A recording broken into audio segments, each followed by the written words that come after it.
Suriye Türkmen Meclisi 3. Birlik ve Beraberlik Konferansı Şam'da yüzlerce kişinin katıldığı bir toplantı oldu. SDG eş başkanı İlham Ahmet. Böyle bir kişinin hangi sıfatla, hangi yüzle Türkmen Birlik ve Beraberlik Konferansı'na, bakın orada SDG'nin 2 numaralı yayın organı kim bu Kürdistan kanalı arkadaşlar? Yerine kimi gönderiyor? Abdüsselam Ahmet'i gönderiyor. Abdüsselam Ahmet kim? Şam Meclis üyesi. Doktor Mahir Ağa. Doktor Mahir Ağa kim?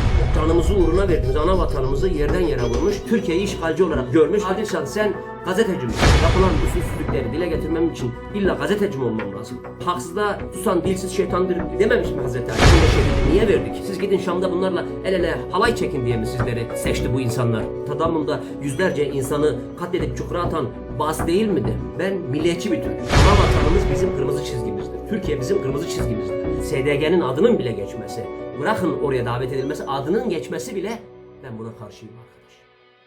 Evet değerli hemşerilerim, kıymetli soydaşlarım, biliyorsunuz 14 Mart 2026 günü Suriye Türkmen Meclisi Çobanbey'de 7. olağan kongresini yapmıştı. Ben de oradaydım. Bununla ilgili de orada dönen dolapları, orada yapılan usulsüzlükleri anlatan bir video yapmıştım ve video 150 bin kişi izlemişti. Tabi bunun yanında bizi eleştirmeye başlamışlardı. Bakın ben birileri gibi sahte hesaplardan değil, direkt Adilşan'ın kendi sayfasından sizi eleştirmiştim. O eleştirim 150 bin kişiye ulaşmıştı. Buna karşı ne yaptınız? Adilşan'a sahte hesaplardan saldırmaya başlamıştınız. Hiç umurumda değil. Türkmen Meclisi biliyorsunuz 2-3 gün önce Şam'da 3. Birlik Beraberlik Konferansı yaptı. Çok güzel. Bakın burada buna hiçbir lafım yoktur. Bundan doğal bir şey yoktur. Birlik, beraberlik çok güzel bir kelime. Ancak birlik, beraberlik nasıl olur? Şimdi bazı notlar aldım. İzlenimlerim, oradan görüştüğüm kişiler, aldığım bilgiler, katılımcılar, oraya davet edilen kişilerle ilgili notlar aldım. Şimdi bu notları duyunca daha da kuduracaklar, daha da üzerimize gelecekler. Gelsinler. Benim hiç umurumda değil. Adilşan'ın şahsına saldırmanız benim umurumda değil. Bir milletin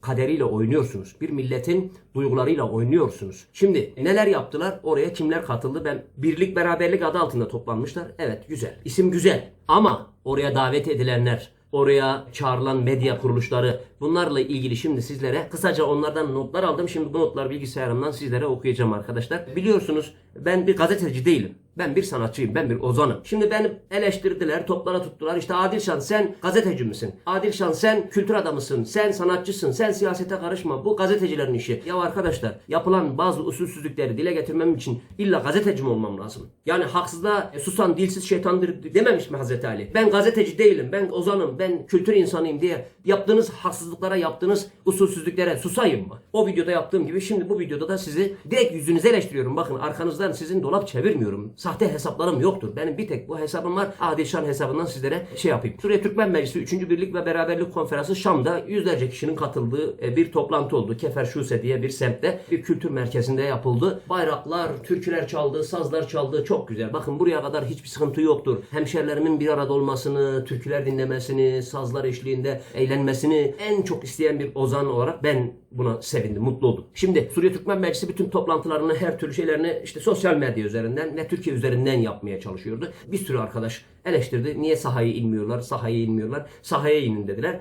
Adamları tuttu, sahaya indi. Ama sahaya indiniz de bu şekilde mi inersiniz mübarekler? Bu toplantıya kimler katıldı? Ben bazı notlar aldım. Şimdi bu notları sizlere aktaracağım arkadaşlar. Tabi fotoğraflarıyla, belgeleriyle de size ben öyle rastgele konuşmam arkadaşlar. Bir araştırma yaparım. Ondan sonra bunu hemşerilerime, soydaşlarıma anlatırım. Şimdi bu toplantıya kimler katıldı? Türkmenler katıldı başta. Evet güzel. Suriye Asuri Örgütü, Ulusal Kürt Meclisi, İsmaili Meclis Başkanlığı, Suriye Adalet ve Kalkınma Partisi temsilcileri, Aneze Aşireti'nin şeyhi ve temsilcileri, TİKA Şam Koordinatörlüğü, Bahar Derneği, SDG eş başkanı İlham Ahmet. Bakın İlham Ahmet kendisi teşrif etmiyorlar çünkü onlar başka işlerle meşguller. Yerine kimi gönderiyor? Abdüsselam Ahmet'i gönderiyor. İlham Ahmet kim ve Abdüsselam Ahmet kim? Bunları sizlere birazdan anlatacağım. SDG, Suriye Demokratik Güçleri ve Kuzey ve Doğu Suriye Özerk Yönetimi'nin dış ilişkiler sorumlusu. Bakın altını çizerek söylüyorum. SDG, Suriye Demokratik Güçleri ve Kuzey ve Doğu Suriye Özerk Yönetimi. Bakın bir özerk yönetimden bahsediyorlar ve onun dış ilişkiler başkanı. Aynı zamanda SDG'nin eş başkanı arkadaşlar onların deyimiyle. Yani biliyorsunuz Mazlum Abdi ile her toplantıya katılan o esmer kuru bir kadın var ya, o kadını davet etmişler. Kadın da nazik davetinizden dolayı teşekkür ederim. Yerime Abdüsselam Ahmet'i göndereyim demiş. Abdüsselam Ahmet kim arkadaşlar? Fotoğraflar gelecek arkadaşlar benim konuşmalarım üzerinde. Abdüsselam Ahmet kim? Biraz onun videolarından da şimdi hemen kısa atacağım. Bu şahıs daha önce Irak kanallarına çıkmış ve Türkiye'yi yerden yere vurmuş. Türkiye'yi Kuzey Suriye'de işgalci olarak görmüş. Bütün o bölgeleri işgal ettiğini ve altını çizerek Çoban Bey'i de diyor. Bak El Ra'i'de işgal etmiş Türkiye diyor. هل تشكل اليوم تركيا خطرا على شمال سوريا يريدون جزء من الأراضي هسه قد يحصل ما يحصل في العراق من تمدد تركي قواعد عسكرية ما إلى ذلك شنو السيناريو المتوقع؟ يا سيدتي الأتراك لا يخفون أطماعهم فيما يتعلق بولاية حلب وولاية الموصل حتى هم يعتبرون من قام بتوقيع اتفاقية لوزان وتنازل عن هذه الأراضي خاين في نظر الأمة التركية. أي طبعا. اليوم المناطق السورية المحتلة ابتداء من سريكانية راس العين وتل أبيض وعزاز والراعي وعفرين وإدلب تم ربط هذه المناطق إداريا مع تركيا وتم تعيين والي تركي والعملة التركية يتم تداولها ويتم رفع العلامة التركية ويتم تدريس المناهج التركية وصور أتاتورك وصور أردوغان في سوريا؟ في سوريا في شمال سوريا في المناطق المحتلة من قبل. Böyle bir kişinin hangi sıfatla, hangi yüzle Türkmen Birlik ve Beraberlik Konferansı'na, bakın adı Türkmen Birlik Beraberlik. Demiyorsunuz ki ne Suriye bütün güçleri, Suriye bütün dernekleri veyahut da Suriye'deki bütün toplumların birleştiği bir konferans olsa eyvallah hemen ne derim. Ama Suriye Türkmen Birliği Konferansı'nda bu adamın ne işi var? Bu adam canımızı uğruna verdiğimiz ana vatanımızı yerden yere vurmuş ve bu adam her çıktığı kanalda, her çıktığı ortamda Türkiye'yi işgalci olarak görmüş ve Türkiye'yi bu şekilde yerden yere vurmuş. Şimdi bu adam orada konuşmacı olarak konuştu. Ne konuştu bilmiyorum. Daha videosunu paylaşmadılar. Merak ediyorum. Paylaşırlarsa konuştuğunu. Ya da bu adam şimdi orada gözünüzün içine baka baka Türkiye'yi karaladı da siz de ona alkış mı çaldınız? Bilmiyorum. Paylaşırsanız videosunu izleriz. Bu adam orada konuşmuş. İlham Ahmet'i temsilen katıldığı için de İlham Ahmet'in de selamlarını getirmiştir. İlham Ahmet'le ilgili de bir iki cümle yapmıştır. Adının geçmesi bile, bakın Türkmen'in yanında SDG'nin adının bile geçmesi, bırakın oraya davet edilmesi, adının geçmesi bile ben buna karşıyım arkadaş. Tamam mı? Bakın Kürt meclisini çağırmışlar. Eyvallah. Suriye Türkmenleri olarak bizim Kürtlerle, Ermenilerle, Hristiyanlarla, Aşurilerle hiç kimseyle bizim bir derdimiz, bir sıkıntımız yok. Biz yıllarca SDG'yle, PKK'yla, Bağızçılarla, Rusya'yla, İran'la savaşmadık mı orada? Onca şehidi niye verdik? Siz gidin Şam'da bunlarla el ele halay çekin diye mi sizleri seçti bu insanlar? Ya da kendi kendinizi seçtirdiniz? Şimdi Sayın Başkanımız Abdurrahman Mustafa kürsüde konuşma yapıyor. Mikrofonlara dikkat edin. Bakın arkadaşlar şimdi işaretleyeceğim. Bakın orada SDG'nin 2 numaralı yayın organı Kürdistan kanalı var. Kim bu Kürdistan kanalı arkadaşlar? Hiç mi araştırmadınız? Sizin medyacılarınız yok mu? Sizin medyacılarınız sadece Türkmenlerle uğraşmakla mı meşguller? Hiç mi araştırmadınız arkadaşlar? Bu kanalın Türkiye'de bile yayın yapması yasak. Bunların burada röportaj yapması yasak. Siz onun kanalını davet etmişsiniz. Orada Türkmenlerin birlik beraberlik mesajını vermek için bu Kürdistan kanalını çağırmışsınız. Bu kanal değil mi her fırsatta Türkiye'yi karalayan? Bu kanal değil mi Türkiye'yi işgalci gören? Hiç mi bunları davet ederken araştırmadınız? Şimdi bir de meclis üyelerinden Şam temsilcisi var. Adamı tanımam. Meclis üyesi, bakın Şam meclis üyesi Doktor Mahir Ağa. Doktor Mahir Ağa kim? Protokolde de oturtmuşsunuz kendisini. Protokola da yer vermişsiniz. Hiç mi araştırmadınız arkadaşlar bu adamı meclise seçerken? Bakın o adam da benim hemşerimdir, Türkmendir, soydaşımdır. Ama hiç mi vicdanınız sızlamadı bu kişileri seçerken? Hiç mi araştırmadınız? Bu kişi Baas rejiminde görevli bir adamdı. Bu Baas rejiminin kuruluşunda konuşma yapmış bir adam. Siz bu adamı nasıl seçersiniz? Hiç mi vicdanınız sızlamadı? Sizin bu adamı seçerken hiç mi araştırmadınız bu meclis üyelerini seçerken? Daha önceki videoda yine söyledim. Bazı kişiler dedim, bakın Suriye devletine makbul kişiler değil dedim. Yine diyorum. Bu şahıs Baasçı bir adamdı. Bu şahıs devlet kanallarında, Suriye kanallarında çıkıp da Baas rejiminin kuruluş yıl dönümünde konuşma yapan kişi değil mi arkadaşlar? Fotoğraflarını atayım. Yani hiç mi vicdanınız sızlamadı? Tadamında yüzlerce insanı katledip çukura atan Baas değil miydi?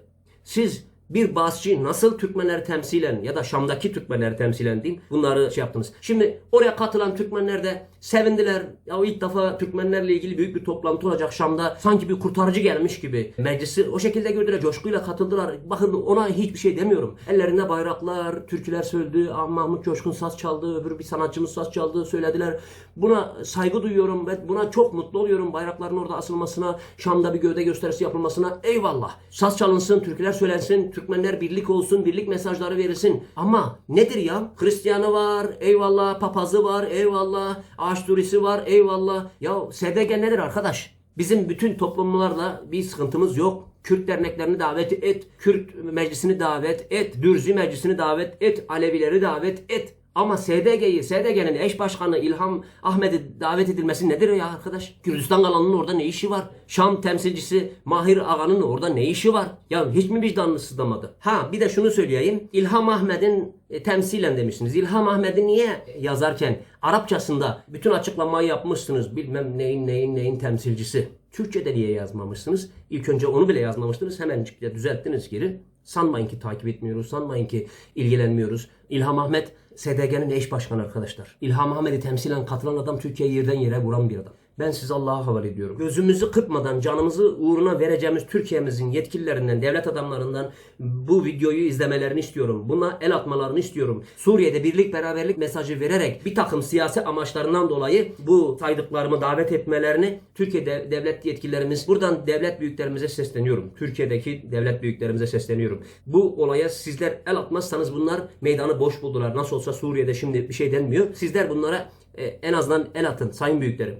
Biz Türkmenler gerekirse canımızı ana vatanımıza verir. Ana vatanımız bizim kırmızı çizgimizdir. Türkiye bizim kırmızı çizgimizdir. Bizim en kötü günümüzde yanımızda duran Türkiye'mizdir. Türkiye'mize hakaret eden, Türkiye'mizi işgalci gören güçlerin orada davet edilmesini şiddetle kınıyorum ve devlet büyüklerimizden buna el atmasını istiyorum. Bu Türkmen Meclisi hangi şartlarda seçildi? Nasıl seçildi? Sizler de biliyorsunuz. Zaten biliyorsunuz resmi bir meclis değil. Ne Suriye devleti tanıyor ne de Türkiye devleti tanıyor. Devlet büyüklerimiz ya da siyasetçilerimiz, Türkiye'deki devlet büyüklerimiz bu olaya el atmalı. Bu tür SDG ile, efendime söyleyeyim, Kürdistan kanallarıyla, bu topluluklarla Şam'da bunlar el ele halaylar mı seksin diye. Şimdi sizin tabirinizle söyleyeyim. Sizin deyiminizle söyleyeyim. Suriye Türkmen Meclisi'ni halk seçti. Meclis üyeleri seçti. Yoğun bir kalabalıkla seçildi. Bu halk sizi o zaman gidin Şam'da İlham Ahmet'le halay çekin diye mi seçti?